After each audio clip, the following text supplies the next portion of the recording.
The radio was full of static when Jake Turner heard it. A deep voice whispering from somewhere in the darkness outside his truck. "You're not supposed to be here, driver." He froze in his seat. Miles of empty highways stretched behind him. Miles more ahead. No cars. No houses. No lights except his own headlights cutting through the black night. Then the voice came again, closer this time. "Get out of the truck." Jake grabbed his flashlight with shaking hands. Through the mirror he saw it. A tall shadow standing beside his trailer, not moving, not breathing, just staring. And then it began walking toward his door. The moment the figure reached the edge of his window, Jake finally turned the flashlight toward it. And what he saw made him scream so loud the sound died in his throat. The story of what Jake saw that night became one of the 12 most disturbing true trucker horror stories from America's loneliest highways. But before Jake saw that terrible thing, the night had started like any long haul, quiet, empty, and far too dark.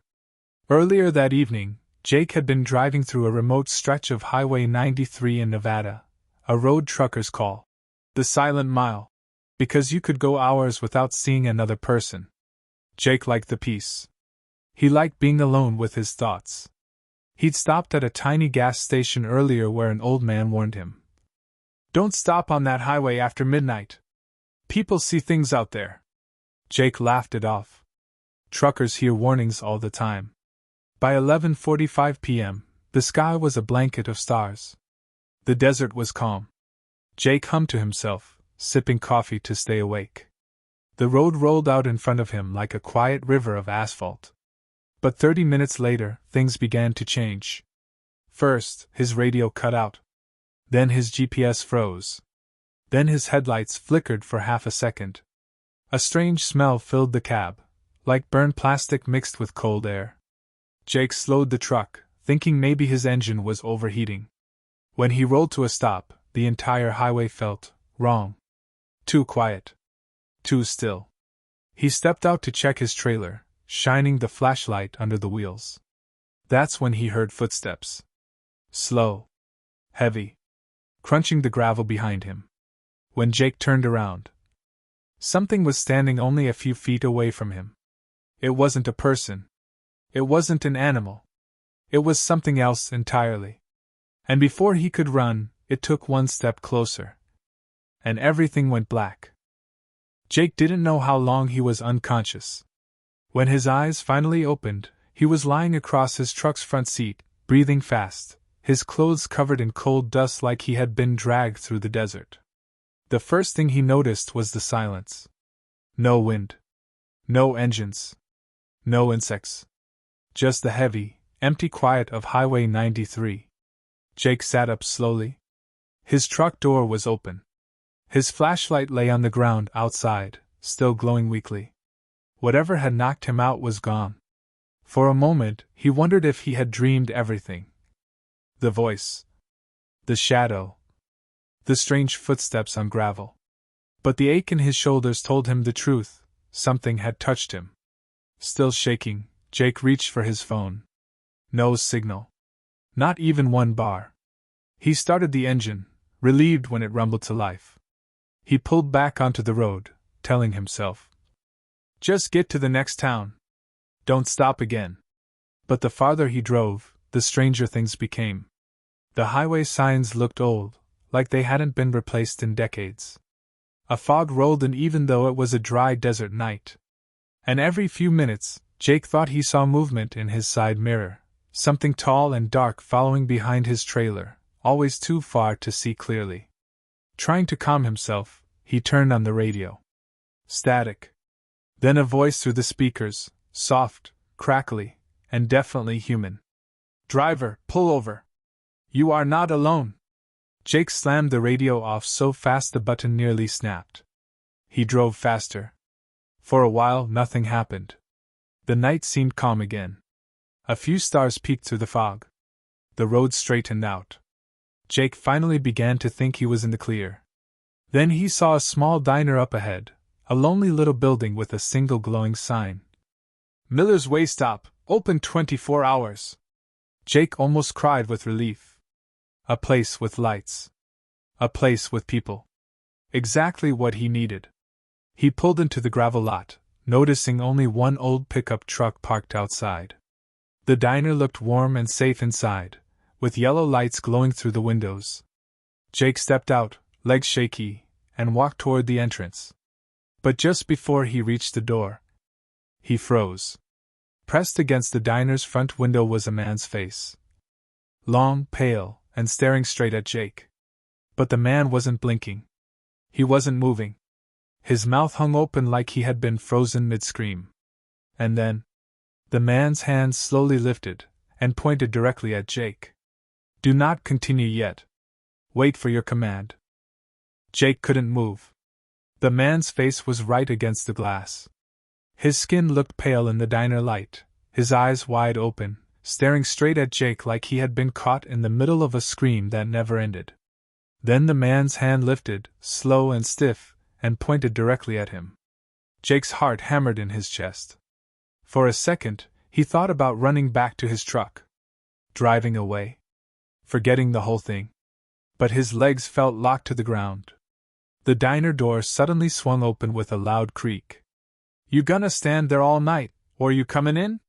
Jake jumped and spun around. A woman in her 50s stood in the doorway, wearing a faded red apron with the name tag. Linda. Warm yellow light spilled out behind her. Jake looked back at the window. The man's face was gone. The glass showed nothing but Jake's own reflection and the glowing "Open 24 hours" sign. No pale skin. No frozen eyes. No pointing hand. Jake swallowed hard. Did you see that?" he asked. See what? Linda frowned. You look like you've seen a ghost. He didn't know how to explain it. He just walked inside. The diner smelled like coffee and fried food. Country music played softly from an old jukebox in the corner. There was only one customer sitting at the counter, a man in a trucker cap, big shoulders, gray beard, drinking black coffee. Jake slid into a booth. His hands still shook. Linda brought a menu, but Jake didn't touch it. Ma'am, can I ask you something? Sure, honey. Has anything weird ever happened around here? On this highway? She froze for just a second. It was small, but Jake noticed. Her smile slipped, just a little. Why you a skin? She said quietly. Jake took a breath and told her everything. The radio cutting out. The GPS freezing. The voice from nowhere telling him he wasn't supposed to be there. The shadow by his truck. The feeling of being knocked out. The strange fog. And the man in the window pointing at him just now. Linda listened without laughing, without rolling her eyes. She just looked more and more serious. When he finished, she sighed and set the coffee pot down. You're not the first driver to say things like that, she said. Not on this road. The older trucker at the counter turned his head. Highway 93, he said in a low voice. Ain't the only one. Jake looked over. What do you mean? The man swiveled on the stool and faced him. His name tag on his vest said, Ron. You ever heard of Route 50 in Nevada? Ron asked. They call it the loneliest road in America. Or I-70 through Utah at night. Or the stretch of I-10 through West Texas where your radio dies and your GPS spins.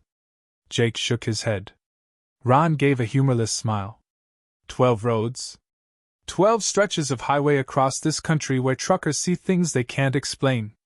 Stories passed around at truck stops. CB radio. Late night calls. Some are just tales. He paused. Some aren't. Linda looked at Jake. We've heard them for years, she said. The man walking in front of a truck, then vanishing. The woman waving on the shoulder, then not being there when you pass. The kid sitting on the guardrail at 3 a.m. with no car in sight. Ron nodded. They say those are the 12 most disturbing true trucker horror stories from America's loneliest highways. He stared at Jake. Looks like you just joined the list. Jake's skin crawled. He tried to laugh it off, but the sound came out weak. So what did I see? A ghost? Ron looked toward the window. Maybe, he said. Or maybe it was something trying to warn you. Warn me about what? Jake asked. Ron didn't answer right away. He reached into his jacket and pulled out an old, wrinkled photo. He slid it across the table. Jake picked it up. His blood ran cold. The picture showed a much younger Ron standing in front of this very diner. Beside him was another man, tall, pale, with the same face Jake had seen pressed against the glass. The same wide, staring eyes. That's Mark, Ron said quietly. My old driving partner. We used to run this stretch together. One night, we stopped out there on 93. Just like you. He got out to check the trailer. I heard him shout, and then nothing. Looked everywhere. No tracks. No body. No sign of him. He was just gone. Jake stared at the photo. So why did I see him? Ron's jaw tightened. For months after he vanished, I'd dream of him standing outside my truck pointing. Just like you described. I thought it was in my head. But then other drivers started seeing him. Same face. Same look. Some say he's stuck between places. Some say he's trying to stop others from going where he went. Where is that? Jake whispered. Ron's eyes went dark. There are roads that don't like to be crossed, he said. Places where time feels wrong. Places that take people. The diner suddenly felt too small. Too quiet. Jake pushed the photo back. I'm leaving, he said. I'm getting back on the interstate and I'm never coming down this road again. Linda shook her head gently. You can't go yet. Why not? She glanced toward the window. Because whatever followed you here, it's not done. At that exact moment, the lights flickered. The radio cut off. Every neon sign outside blinked and died. The diner went dark, lit only by the dim shine of Jake's truck headlights through the glass. In the reflection of the window, Jake saw it. Not just one face this time. Behind his truck, out on the black highway, stood a long, thin line of shadowy figures. Truckers. Men. Women. Some in hats. Some in uniforms. All of them standing still on the road, facing the diner. Every single one with eyes that didn't blink. Ron stood up slowly. Those are the others, he said. The ones from the other roads. Route 50. I-70. I-10. All those stories you hear. Jake's throat went dry. What do they want? Linda's voice was barely a whisper. They want someone to finally listen. Outside, as the truck's headlights dimmed, the figures on America's loneliest highway began to move. Step by slow step. Walking toward the diner door. And as they came closer, Jake realized something that made his heart stop. Every one of their faces looked just like his did when he was lying knocked out in his truck. Lost, scared. And not sure if they were ever going home again. He squeezed his eyes shut, wishing it would all disappear. When he opened them, the diner lights were back on.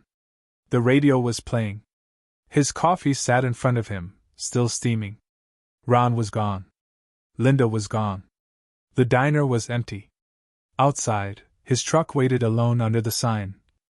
Miller's Way Stop, open 24 hours.